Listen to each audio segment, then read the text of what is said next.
Close your eyes for a moment. Not the whole moment, just the first breath of it. Imagine the sea, not a modern sea with cargo ships and GPS coordinates and satellite-mapped shipping lanes. The old sea, the living sea, the kind of sea that had no edges in the imagination of the people who sailed it. The kind of sea that swallowed men whole and spat out legends. Now imagine a woman standing at the prow of a warship, salt wind pulling at her hair, the horizon burned orange and deep red in the last light of afternoon. Behind her, a fleet, her fleet. Ahead of her, the open water and everything it connects. And on her face, something that does not look like fear. Her name is Urduja, and for 700 years the world has been arguing about whether she was real. She appears in the account of a Moroccan traveler who had already seen more of the world than almost any other living human being. A man who had walked through the courts of Delhi and Cairo, crossed the Sahara, sailed the Indian Ocean, stood in the markets of Mali when that empire commanded a quarter of the world's gold. A man for whom extraordinary things had become almost ordinary. And even this man, when he encountered Urduja, found her worth writing down. We are going to follow that account. We are going to follow it into the world that produced her, a world of maritime kingdoms and trade winds and warrior nobles who governed by networks of loyalty rather than walls of stone. We are going to follow it through the fire that nearly erased her, 3 centuries of colonial rule that destroyed the records of a civilization and tried to replace them with a single official story. And we are going to arrive at the question that still has no clean answer, but perhaps the most honest and useful answer available. What does it mean that she survived? What does it mean that after everything, the name Urduja is still spoken? Let us begin. The year is the 14th century. If you want a specific date, say 1345, but the truth is that what we are about to describe did not begin in 1345 and did not end there. It was a world in process, a civilization in full operation, and it had been operating for centuries before anyone outside it thought to write it down in terms that other outsiders would later call history. Southeast Asia in this period is one of the most economically and culturally dynamic regions on Earth. This is not a controversial historical claim. It is simply a fact that the standard telling of world history, centered as it is on Europe and its concerns, has consistently underemphasized. Picture the waters: the South China Sea, the Java Sea, the Banda Sea, the Sulu Sea, the Strait of Malacca. These are not bodies of water that separate civilizations. They are bodies of water that connect them. They are, to borrow a phrase that scholars of the region have used, an inland sea, a Mediterranean of Southeast Asia, around which a cluster of sophisticated maritime powers have organized their political and economic lives. The empire of Srivijaya, based in Sumatra, controls the Strait of Malacca for nearly 700 years. 700 years! To put that in perspective, the United States of America is less than 250 years old. The Roman Empire, from its founding to its fall in the West, lasted roughly 500 years.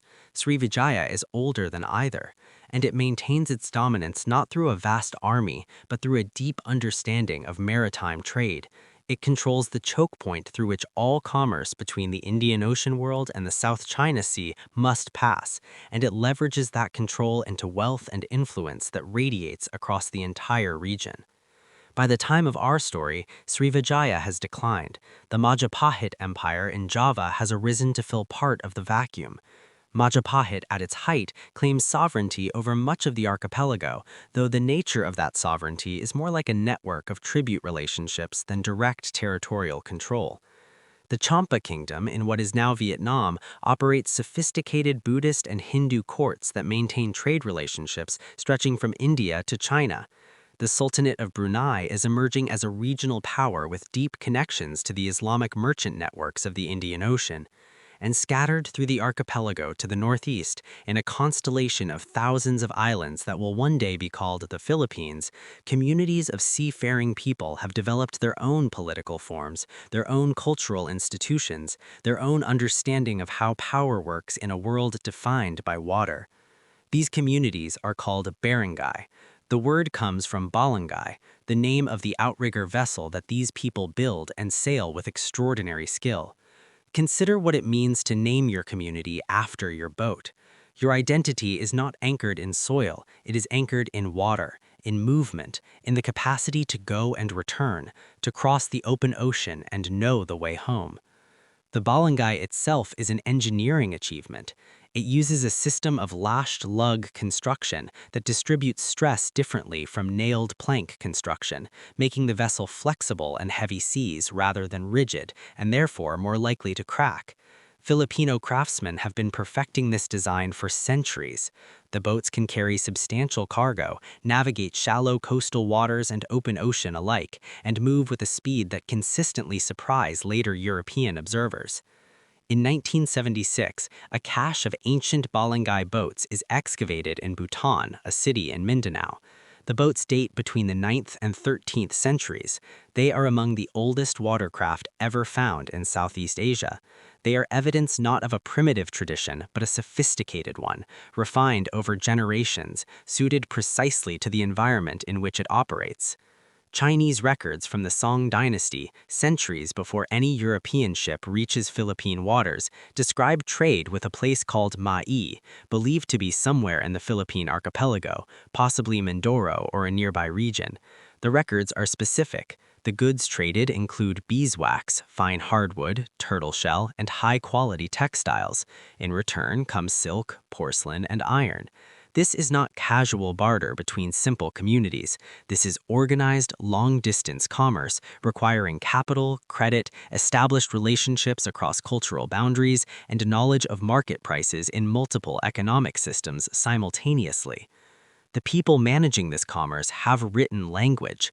The Bai Bin script, adapted from the Brahmic scripts of South and Southeast Asia, is in active use when the Spanish arrive.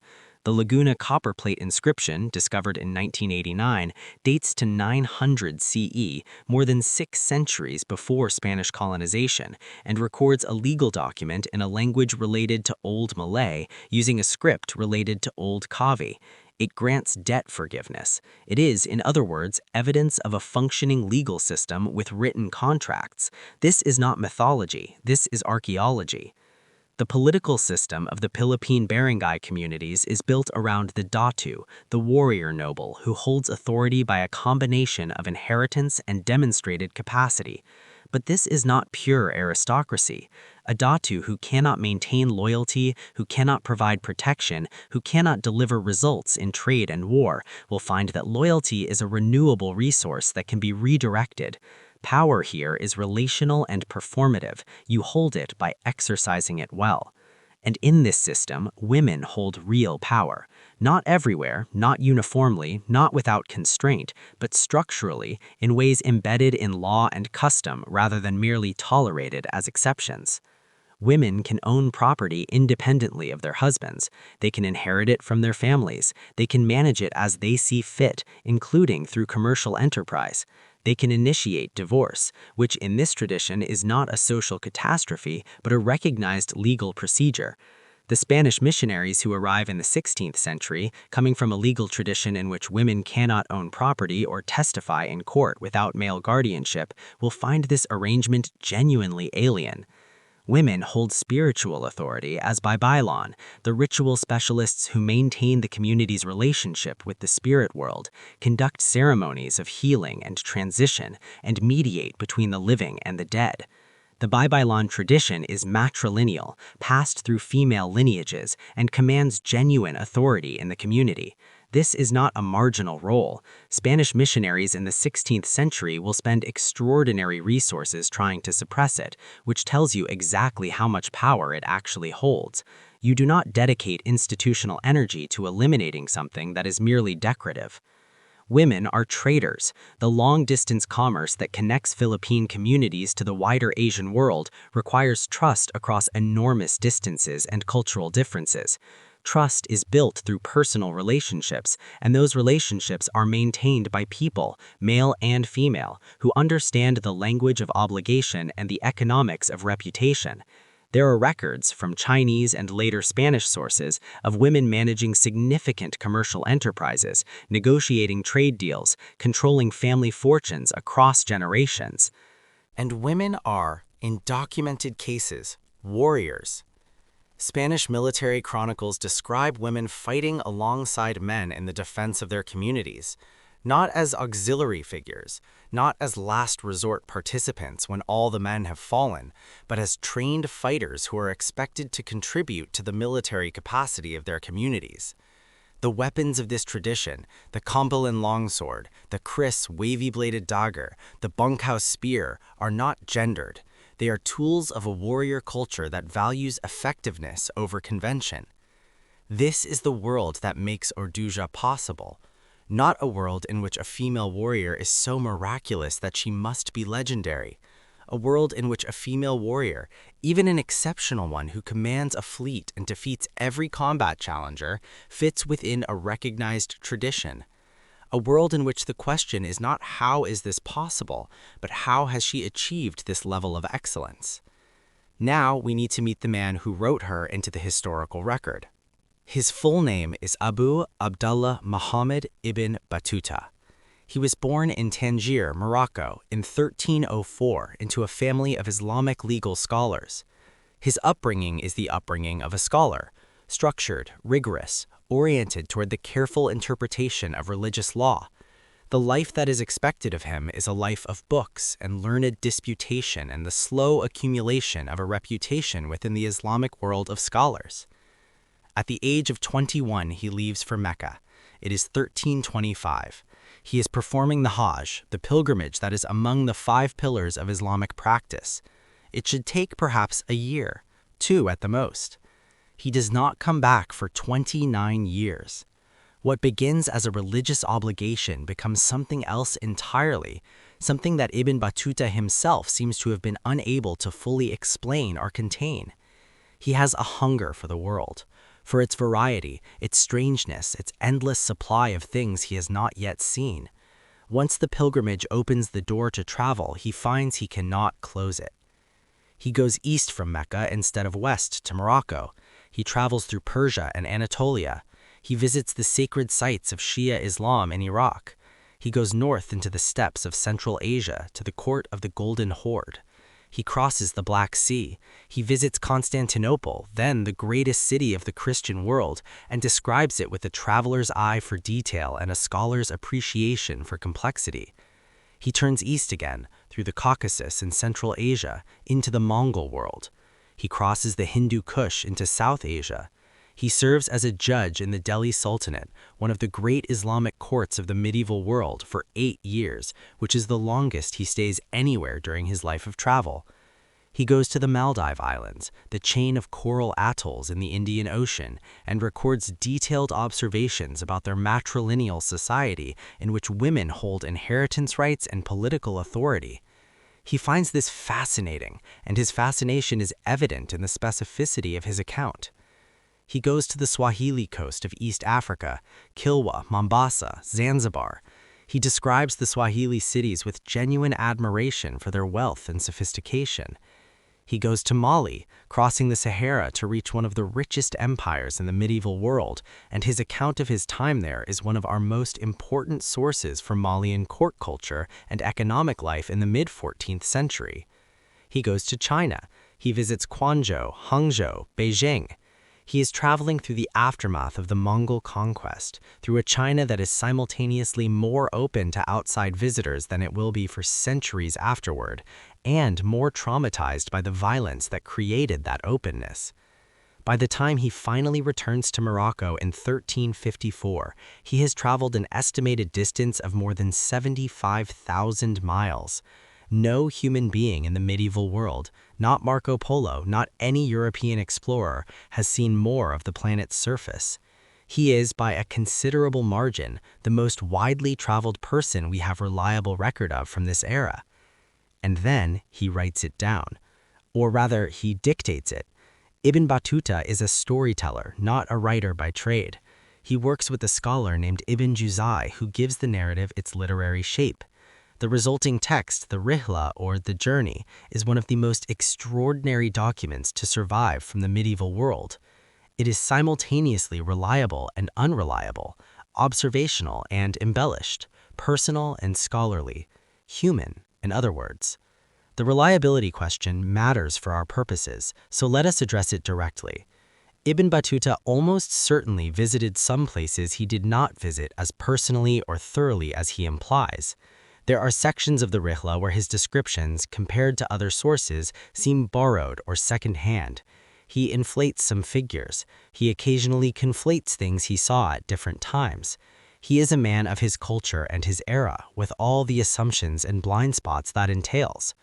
But he is also a genuinely acute observer, particularly in domains that interest him: trade, governance, the customs of courts, the status and behavior of women. On these topics, his accounts, where checkable against other sources, hold up with surprising consistency. He records things that other travelers from his culture would have dismissed as beneath notice. He is curious in ways that his scholarly background might have suppressed, but evidently did not. All of this matters when we evaluate his account of Urduja, because what he describes is specific in ways that arbitrary invention is generally not.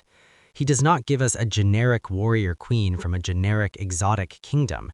He gives us a name, a political structure, a specific set of behaviors, and a context that is internally consistent with everything else we know about maritime Southeast Asia in this period. That is nothing. That is, in fact, a great deal. In 1345, Ibn Battuta was in Quanzhou, winding down his time in China, preparing for the long journey home. He boards a vessel heading southwest toward the Malay Peninsula and the Indian Ocean beyond. The monsoon weather, always the governing fact of navigation in this part of the world, turns against him. His ship is driven off its intended course.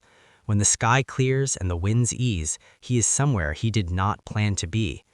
He finds land. He finds a harbor. He finds people who speak a language he doesn't entirely understand but can partially navigate through the Arabic and Persian let circulate through the Muslim merchant networks of the region. He gathers information, as he always does, and what he gathers stops him. A kingdom, a woman at its center, a name, Urduja.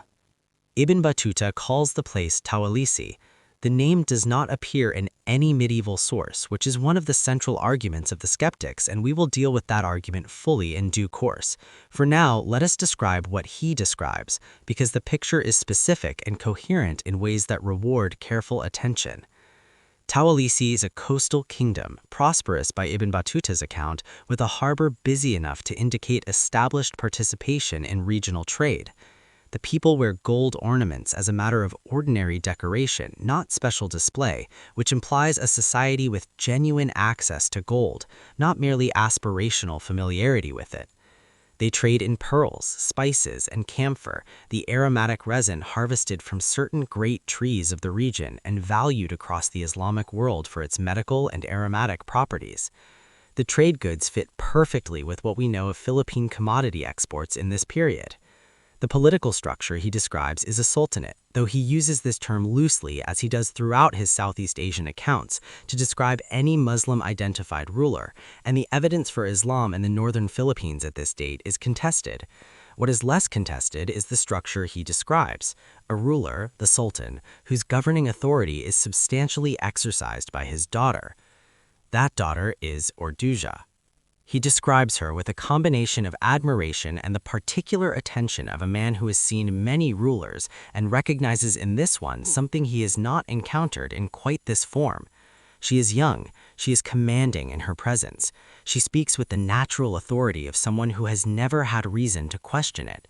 And she is in charge, not as regent, not as stand-in, not as ceremonial figurehead, but as the actual military and political force of her kingdom. She commands a fleet. Her ships sail under her authority, crewed by warriors who answer to her. She has conducted military operations. She is not a ruler who leads from behind walls. She leads from the water, from the place where power in this world is actually exercised. and she has refused every marriage offer that has come to her. Ibn Battuta writes this detail with a specificity that suggests direct conversation or direct report from someone present. The suitors have been numerous: neighboring rulers, wealthy merchants, foreign dignitaries from across the trade network. Each one has come with the standard apparatus of royal courtship: gifts, diplomatic language, the implicit and sometimes explicit suggestion that a marriage alliance would benefit both parties. Each one has been refused. Her stated position, the condition she sets, is this: she will marry a man who can defeat her in single combat, not in wealth, not in diplomatic skill, not in the number of ships he commands, in combat. The most direct, most personal, most unambiguous test of individual capacity that her warrior culture recognizes. No one has met the condition. There is something almost mathematical about this. She has set a test that nobody passes, which means either that no man capable of defeating her has attempted it, which speaks to a level of martial ability that is in itself extraordinary, or that the test is designed never to be passed, that it is a formalization of a decision already made, a declaration in the language her culture understands that she intends to remain sovereign, and that sovereignty, in this tradition, means remaining unmarried. Or both. These possibilities are not mutually exclusive. Ibn Battuta also records a detail that is easy to pass over but worth slowing down for. He describes a conversation with Urduja in which she asks him about the world he has traveled through. She wants to know about the Islamic courts of the West, about the great cities, about the political structures of the Malay sultans he has visited, about trade routes and trade relationships, and how power is organized in places far from her own harbor. She is gathering intelligence. She's doing exactly what a ruler with strategic ambitions does when an unusually well-traveled visitor arrives at her court. She extracts everything he knows that might be useful. She treats him not as an exotic curiosity, but as a resource. This is not the behavior of a legendary figure. This is the behavior of a politician, a practitioner, someone who governs not as a performance, but as a vocation. Ibn Battuta stays for a few weeks, perhaps less. He is a traveler, not a settler. When his opportunity to continue comes, he takes it, but he carries Urduja with him, and when he dictates his account years later in Morocco, he does not let her go. He names her, he describes her, he treats her not as an anomaly requiring explanation, but as a feature of the world he observed, a world where power sometimes looks like this: female, unmarried, commanding, and entirely at ease with itself. Let us try to see her whole, not as Ibn Battuta saw her, filtered through the assumptions of a 14th century Moroccan scholar trying to make an unfamiliar world legible to his home audience. Let us try to see her as she might have understood herself, as a product of her own world, on her own terms, by the logic of her own culture. She grows up in a maritime kingdom. This is not a metaphor and not a background detail. It is the foundational fact of her formation. The sea is not something she contemplates from a distance. It is the medium in which her kingdom operates, the road on which her wealth travels, the arena in which her power is projected and defended. From childhood, she learns to read it not as a tourist reads a landscape, but as a working sailor reads it, functionally, with attention to what the color of the water means, what the behavior of birds indicates, how the wind shifts announce themselves before they arrive. She learns navigation. The maritime tradition of the Philippine archipelago is among the most sophisticated in the pre-modern world. Pilots navigate by a system that integrates star positions, wave patterns, water temperature, wind direction, and bird behavior into a continuous, holographic reading of the ocean. There are no instruments in the modern sense. The instrument is the navigator's body and accumulated knowledge. It is a discipline that requires years of training and cannot be faked. A ruler who commands a fleet must understand what her captains know, not at the level of casual familiarity, but at the level of genuine competence. You cannot evaluate a captain's decisions if you do not understand the world he operates in. She trains in combat. The weapons traditions of the Philippine archipelago are serious disciplines. The kampilon, a single-edged longsword with a distinctive bifurcated tip, is a weapon designed for combat in tight spaces and open formations alike, requiring different body mechanics from the swords of mainland Asian traditions. The kris, the wavy-bladed dagger that is simultaneously a weapon and a spiritual object, each blade believed to carry its own personality and power, requires mastery not only of technique but of the metaphysics of its tradition. Combat in this culture is not simply the application of force, it is a practice embedded in a larger system of meaning. Urduja trains in these traditions. She does not merely watch others train. The challenge she issues to potential suitors, "defeat me in single combat," is not theatrical bravado. It is a concrete assertion grounded in actual capability. You do not issue that challenge in a warrior culture unless you can back it. She has backed it, repeatedly. She learns governance, and governance in the barangay tradition is not the simple exercise of authority. It is the constant maintenance of a network of relationships, each one requiring attention and investment, and the demonstration that loyalty is worth giving. The Datu earns the loyalty of allies and subordinates not by birthright alone, but by delivering protection in war, justice in disputes, access to trade networks, the ability to negotiate advantageous terms with neighboring communities. Urduja has all of this. Her warriors follow her not because they must, but because she has proven in the currency her culture recognizes that following her pays. She refuses marriage. And here we must think carefully because this is the detail that most fascinates outside observers and that most needs to be understood on its own terms, rather than as a dramatic personal statement. Marriage in the political world Urduja inhabits is not primarily a personal relationship. It is an institutional mechanism. It creates alliances, redistributes resources, and establishes new networks of obligation. When a ruler's daughter marries a neighboring ruler's son, the two polities become bound together in ways that have practical consequences: shared enemies, shared obligations, shared access to each other's trade relationships. These can be advantages.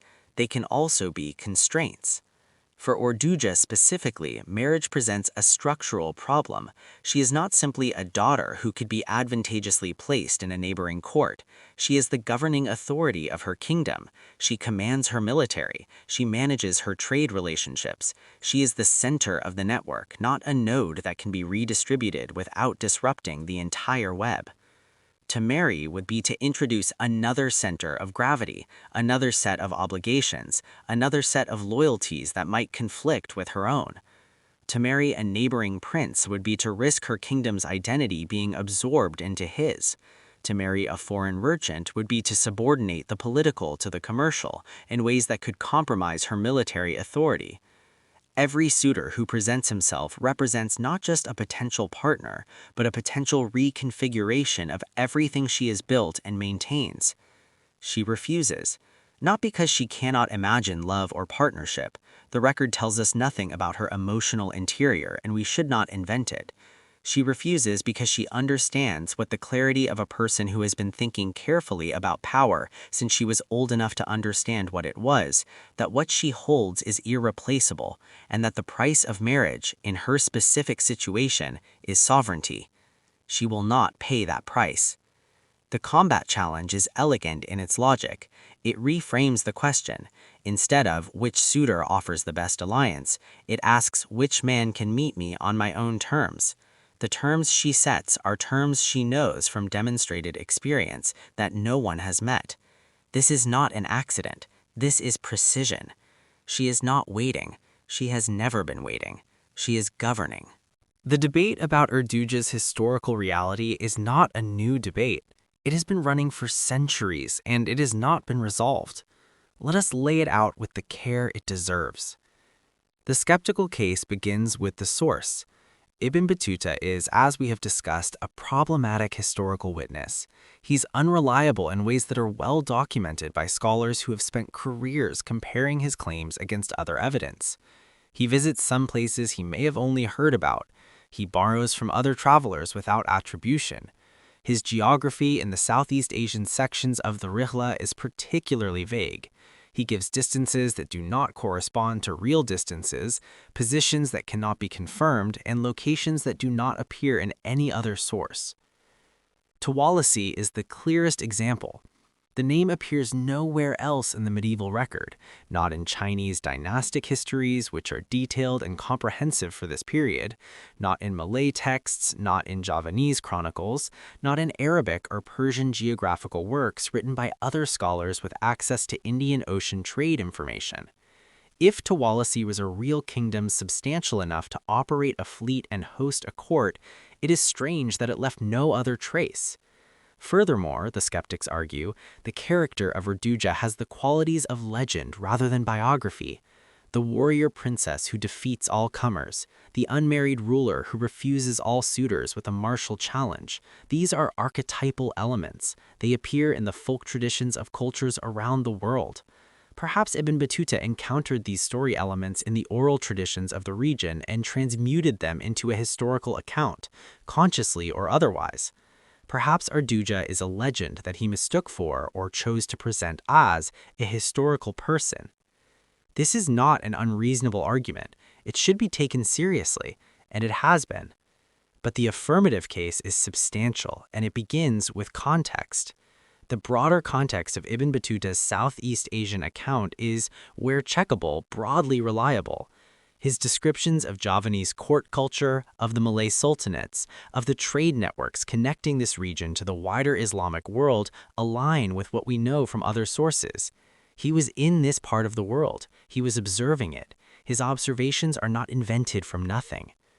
The specific context of female rulership in 14th century Southeast Asia is also supportive. In Java, Tribhuwana Vijaya Tanggadewi rules the Majapahit Empire from 1328 to 1350, precisely the period of Ibn Battuta's journey. She does not merely hold a ceremonial title. She leads military campaigns. She expands the empire's territory. She commands armies. She is the sovereign. Her existence is documented from multiple independent sources: Javanese, Chinese, Malay. She is not anomalous in the region. She is one instance of a documented pattern. In Champa, queen regents exercised genuine political authority across multiple documented periods. In the Malay world, there are records of female rulers whose authority is acknowledged by the merchants, scholars, and diplomats who interact with their courts. The idea that the Philippine archipelago, which shares the broader cultural framework of maritime Southeast Asia, might produce a female military ruler in this period is not special pleading. It is the application of a regional pattern to a specific case. The absence of corroborating documents for Urduja specifically is real, but it has to be evaluated against what we know about the documentary record of pre-colonial Philippine history, which is, it was largely destroyed. Not lost in the ordinary sense, not gradually degraded by time and indifference, but actively destroyed. The Spanish colonial period in the Philippines begins in 1665 and continues for 330 years. During this period, the systematic suppression of indigenous culture includes the destruction of indigenous texts. The Baybayin script, which was in active use when the Spanish arrived, is not merely abandoned, it is suppressed. Documents written in it are destroyed or allowed to decay without preservation.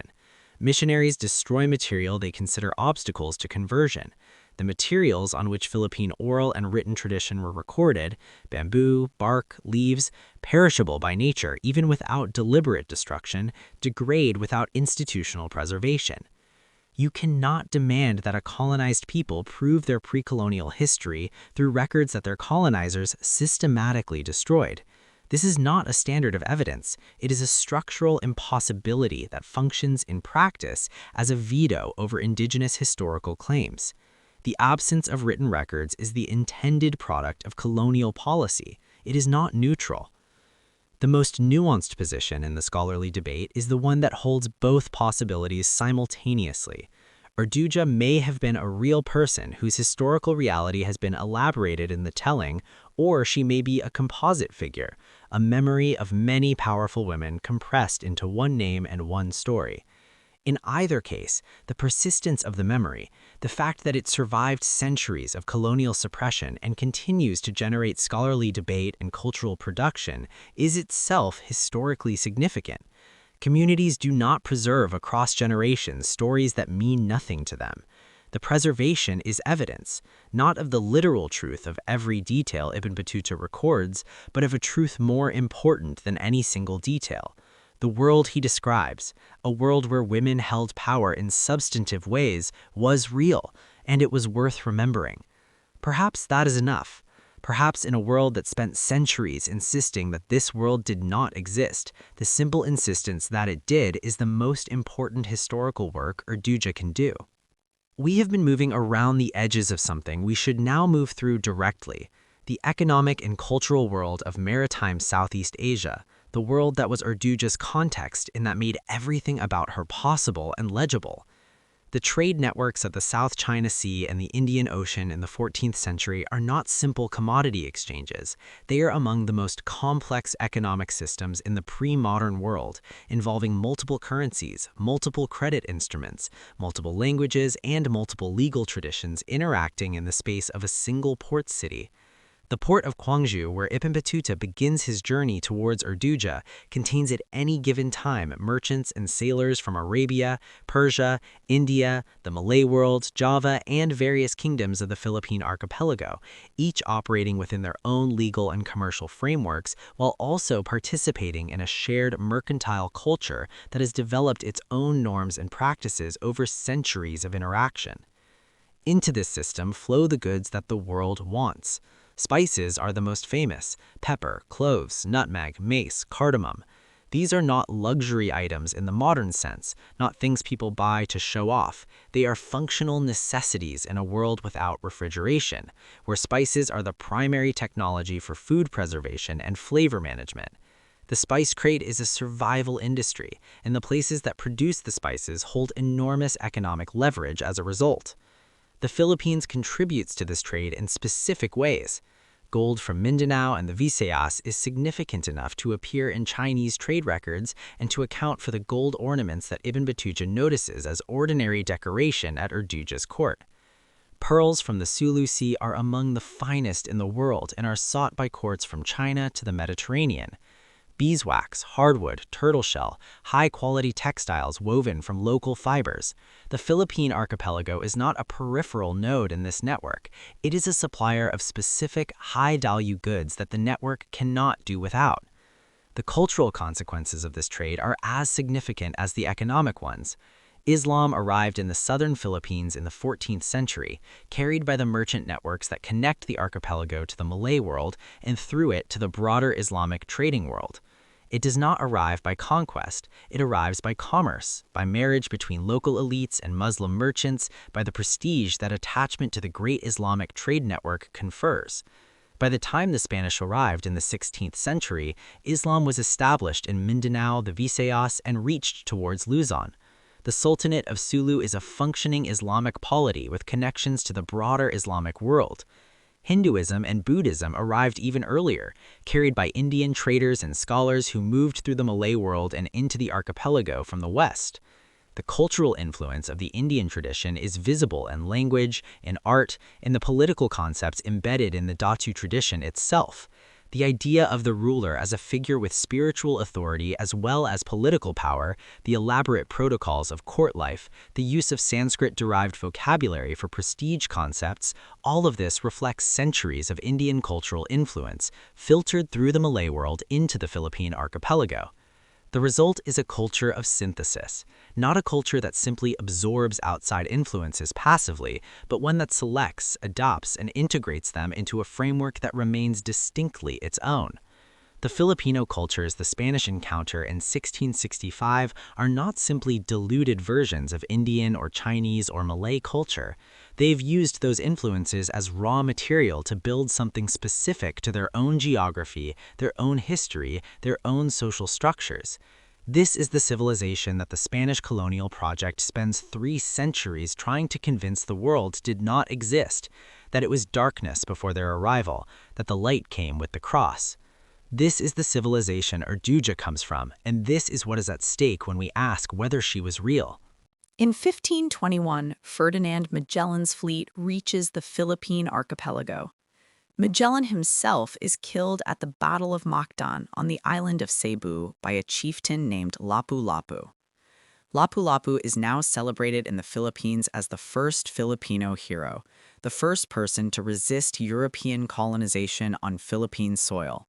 He is a real historical figure, documented from multiple sources, including the account of Antonio Pigafetta, Magellan's chronicler, who describes the battle in detail. Magellan dies, but his expedition maps the archipelago. And 44 years later, Miguel López de Legazpi arrives with a colonization mission. What Legazpi's forces find in 1565 is not empty land waiting to be claimed. They find a functioning, multilingual civilization with a population in the millions, organized into political units that range from small coastal barangay communities to the Sultanate of Sulu, a fully developed Islamic polity with its own legal system, its own diplomatic relationships, and its own army and navy.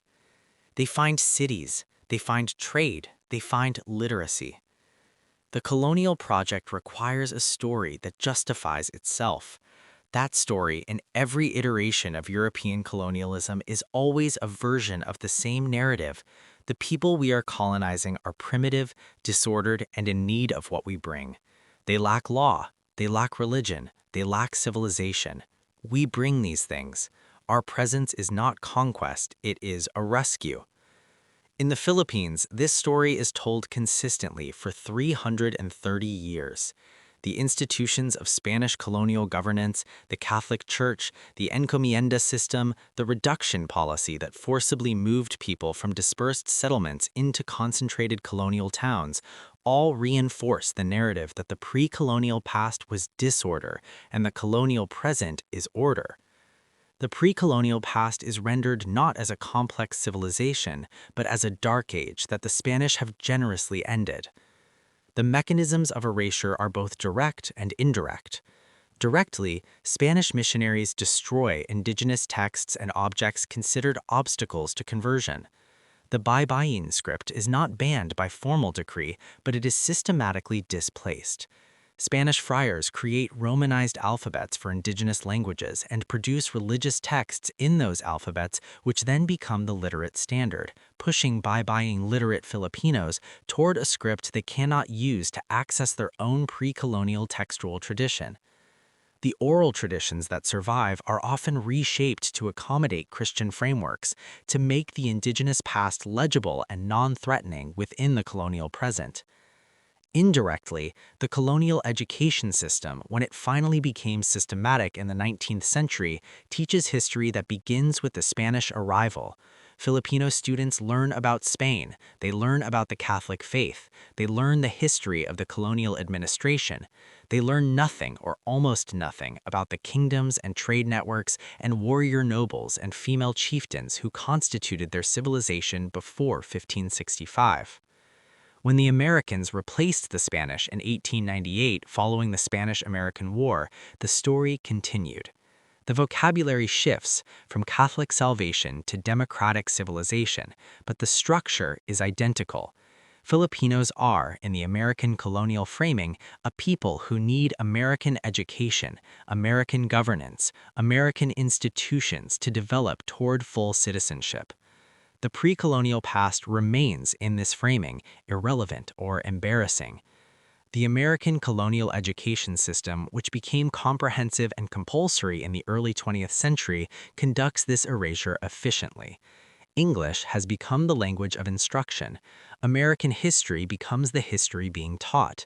Filipino students in the early 20th century learned more about American constitutional history than about the Sultanate of Sulu or the Majakahi connections of their archipelago. This is the weight that presses on Urduja's memory. Not just the passage of time, not just the ordinary difficulty of recovering medieval history, the specific, sustained institutional effort of two colonial powers across 4 centuries to make the pre-colonial Philippine past illegible, irrelevant, or non-existent. And yet she survives. In Pangasinan, the oral tradition maintains her. The stories grandmothers tell, the place names that preserve fragments of her name, the cultural memory of a people who know, in the way that people who have been colonized always know, that what the official story tells them about their past is incomplete, and who preserve the fuller version in the only archive the colonizers cannot reach: human memory.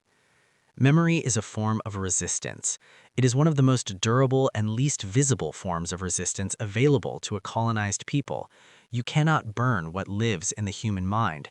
You cannot archive what passes from mouth to ear in the private spaces of family and community. The decision, generation after generation, to remember Urduja, to tell her story, to insist that she was real and that her world was real, is a political act. It is a refusal of the colonial narrative. It is a claim on the past as a resource for the present. That claim has survived. That resistance has won. And the woman at the center of it, warrior or legend or somewhere inextricably between, is still here. There is a discipline that historians and archaeologists have developed for dealing with exactly the situation we face with Urduja. How do you reconstruct history when the primary records are gone? How do you recover what was deliberately destroyed? The tools are multiple, and each one is imperfect, but together they build something. Oral tradition is the first and most important tool. For most of human history, for most human communities, oral tradition is the primary technology of historical transmission. The idea that written records are more reliable than oral tradition is a bias of literate cultures, not a universal truth. Oral traditions, when they survive, are often more conservative than written records. They are subject to communal correction. They are embedded in ritual contexts that constrain the direction of change. They carry the weight of community identity in ways that make careless alterations socially costly. The oral traditions of Pangasinan that preserve Urduja's name have survived under conditions that should have destroyed them. 3 centuries of Spanish colonial pressure, a century of American colonial education, the various forces of modernization that tend to disrupt oral transmission. The fact that they survive is itself significant. It implies a sustained communal decision to maintain them. It implies that the community found them worth the effort of preservation. Comparative methodology is the second tool. If we cannot document Urduja's existence directly, we can document the existence of the world she comes from.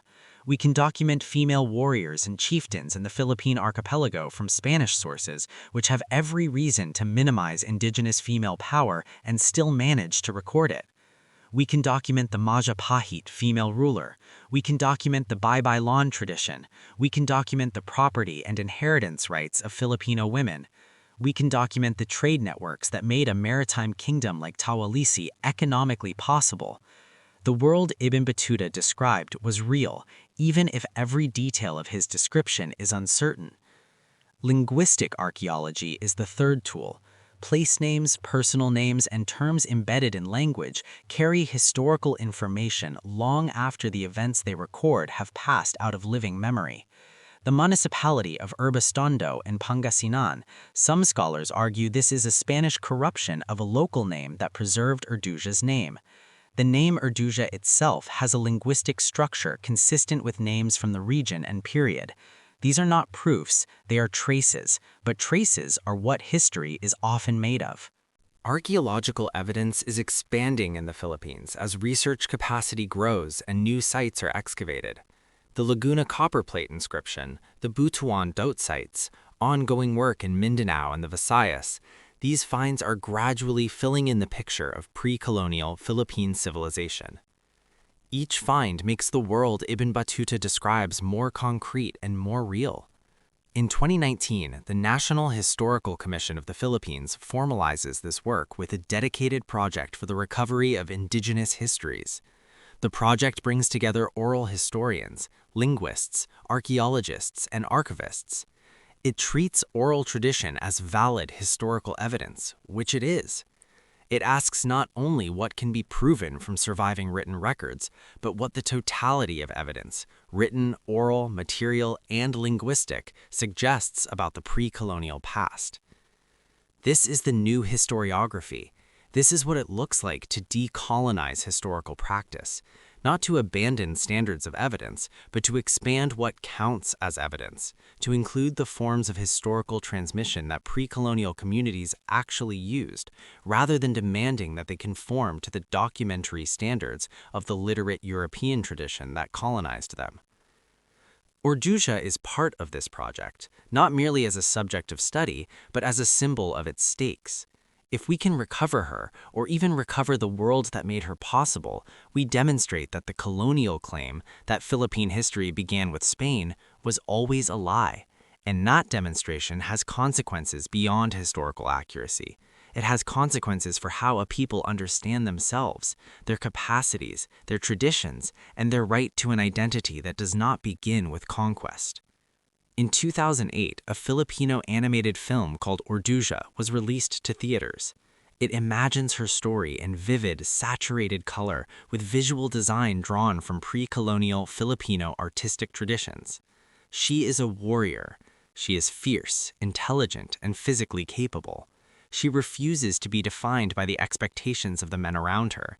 She defeats her enemies not just through strength, but through strategy and courage and the willingness to hold her ground when everything around her is telling her to move. The film is criticized by historians for taking liberties with the fragmentary record. These criticisms are not wrong. The film invents freely, fills the gaps in Urduja's story with material that is imaginative rather than documentary. But the criticisms miss something. The film is not attempting to be a documentary, it is doing something else, something that has its own legitimacy and its own importance. It is myth-making in the service of a community's self-understanding. It is saying, in the most accessible and emotionally powerful language available, that the past of the Filipino people includes figures like this: warriors who look like them, queens who speak from their own tradition, heroes who do not have to be imported from the civilizations that colonized them.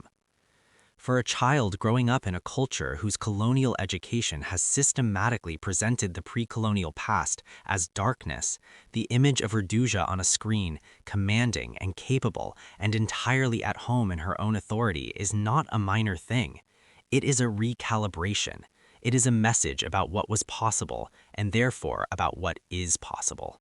This is what Urduja does today, not just in the film, in the municipality named for her, in the schools that bear her name, in the statues that stand in Pangasinan town squares, in the academic papers and the arguments and comment sections and the historical commission projects and the novels and the comic books. She does the work of connecting a people to a past they were systematically taught not to claim. She means that the Philippines had complexity and sophistication before 1665. She means that Filipino women held power in substantive ways in the pre-colonial world, not as exceptions permitted by a patriarchal system, but as participants in a social structure that recognized female authority in spiritual, commercial, and military domains. She means that strength can be indigenous, that the source of courage and leadership and the refusal to yield does not have to be imported from the traditions of the colonizers. It can be found with enough searching and enough willingness to look in the right places, in your own past. And she means something more personal to every person who has ever been told that their ambition is inappropriate, their power is threatening, their refusal to accept diminishment is a problem. She means this is not a new struggle. 700 years ago, in a coastal kingdom at the edge of the known world, a woman understood exactly what was being asked of her, understood the price of compliance, and refused to pay it. She set her own terms. She governed on her own authority. She built something that outlasted her by 7 centuries. That is not a minor legacy. That is a form of permanence. There is a question that lingers after every discussion of Urduja, and it is worth sitting with it honestly. Does it matter whether she was real, in the literal biographical sense? Does it matter that there was actually a woman named Urduja who commanded a fleet in the 14th century and refused to marry any man who could defeat her in combat? In one sense, yes, historical truth matters. The discipline of history is the discipline of getting as close to what actually happened as the evidence allows, and that discipline is worth maintaining. If Urduja was entirely invented, if no trace of a real person underlies the legend, that is a different kind of historical fact than if she was real, and the difference matters. But in another sense, the question misses what has actually happened. Urduja has survived. That survival is a historical fact, whatever its ultimate explanation. A community decided across centuries of colonial pressure to maintain her memory. That decision is real. Its consequences are real. The grandmother who told her granddaughter about Urduja was doing something real, something historically significant, something that had effects on how a person understood herself and her heritage. The legend of Urduja, real, composite, or embellished, or invented, has done the work of a historical figure. It has shaped the self-understanding of a people. It has provided a counter-narrative to colonial erasure. It has given a name and a face to the argument that the pre-colonial Philippines was a civilization of genuine complexity and achievement. That is not nothing. That is the work that history does when it works at its best. We have come a long way from that moment of a storm-driven ship, a traveler off his intended course, a harbor he had not planned to enter, and a woman whose name he would carry home and write into the record that we are still arguing about 7 centuries later. Let us return to that moment for a moment. Let us sit with what it actually was. Ibn Battuta's encounter with Urduja is, in one reading, a small thing, a few weeks in an unnamed harbor, a brief conversation with a local ruler, a handful of observations jotted and incorporated years later into a larger account. Compared to his months in Delhi or his years in the service of the Mali Sultan, his time in Tawalisi is a footnote. But that is not how history works. History does not always announce its importance in proportion to the space it takes in the record. Sometimes the most consequential moments are the brief ones, the accidental ones, the ones that happen because a storm blew a ship off course and a traveler landed somewhere he had not planned to land. The encounter matters not because it proved Urduja's existence to the satisfaction of skeptical historians, though it may eventually do that as more evidence comes to light, as more comparisons are made, as the scholarship on pre-colonial Southeast Asia becomes richer and more nuanced. It matters because it preserved a name, and a name is in the right circumstances enough. A name is a hook in time. It catches things, stories, memories, aspirations, arguments. It holds them together when nothing else is keeping them from dispersing. The name Urduja has been hooking things for 700 years. It has caught the oral traditions of Pangasinan. It has caught the attention of Filipino nationalists searching for pre-colonial heroes.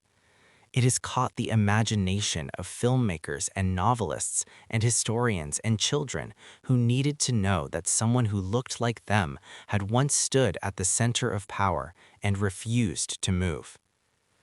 There is a particular kind of immortality available to figures who exist at the boundary between history and legend. It is messier than the immortality of documented fact. It is contested and uncertain, and perpetually vulnerable to the next skeptic who points out, correctly, that the evidence is thin. But it is also more durable in a specific way. It keeps generating meaning. It keeps giving people what they need from it. It adapts, without entirely transforming, to the needs of each generation that inherits it. Urduja has given the Philippines the image of a pre-colonial female warrior at the center of power. She has given Filipino women an ancestor claimed not by blood but by cultural inheritance, who refused diminishment in the language of her own tradition. She has given historians a specific case around which to organize larger arguments about the erasure of indigenous history and the recovery of pre-colonial complexity. She has given the National Historical Commission a symbol for the importance of its work. She keeps giving. 700 years after a Moroccan traveler wrote her name into his account, she keeps giving. The empire that spent 3 centuries trying to erase her world is gone. The language of colonial justification it used, the claim that it brought civilization to a place that had none, is discredited. Not merely contested, but actually discredited, by the archaeology and the oral history and the comparative scholarship that continues to reveal the complexity of what was there before. The world before the maps was real. The people who lived in it were real. Their achievements were real. And the woman who commanded the fleet and refused to yield was real, in all the ways that matter most. She stands at the prow, still watching the horizon, still refusing the terms that others set for her, still giving to every person who encounters her story the stubborn, necessary, life-sustaining knowledge that before the conquerors came, something powerful was here, something that loved itself, something that refused to kneel. History is not what survives in archives. History is what survives in people. And some people refuse with everything they have to forget. This has been the story of Princess Urduja, hidden history made visible again, one fragment at a time. If this story reached you, carry it forward, share it. Tell someone that the Philippines existed before Spain. Tell someone that Filipino women commanded fleets. Tell someone that the absence of a record is not the absence of a life, a community, a truth worth fighting to remember. There are more of these stories. There are always more. The Trung sisters of Vietnam who led a rebellion against Chinese occupation 2,000 years ago and held their country's independence for 3 years before the empire overwhelmed them. Queen Sima of Kalinga in Java, who governed so justly that her kingdom became a standard for good governance in regional oral tradition. The Bibylan healers of the Visayas, whose spiritual authority the missionaries tried to extinguish for 3 centuries and still could not fully destroy. The unnamed queens of the Sulu Sultanate, whose political skill kept their polity independent of Spanish control for longer than Spain lasted anywhere else in Southeast Asia. They are waiting in the fragments, in the oral traditions, in the place names, in the silence between the words of colonial archives. We are the ones doing the remembering, and we are not done.